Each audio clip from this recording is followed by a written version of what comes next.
มื้อนี้วันที่20เดือน5 2019เนาะได้มาตั้งประตูใส่มอเตอร์รีโมทให้ลูกค้าบ้านจอมทอง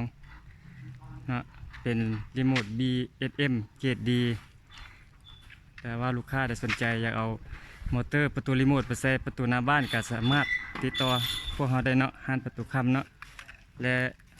ต้องการจูนกุญแจรีโมทก็แม่นสามารถติดต่อได้เลยเนาะ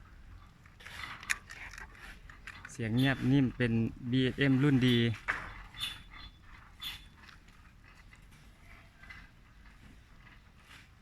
ว่าสะดวกสบายในการเปิดปิดประตูหน้าบ้านเนาะถ้าว่าลูกค้ามากกะติดต่อได้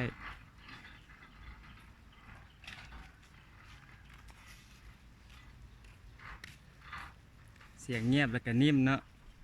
สะดวกสบายในการปิดเปิด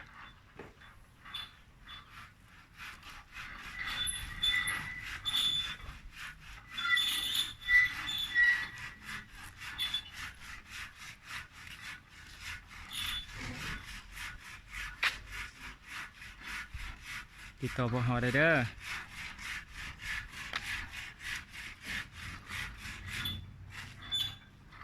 บอกว่าแต่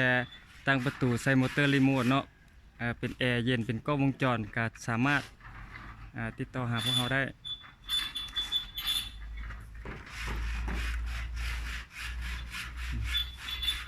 โอเคแบบนี้นะ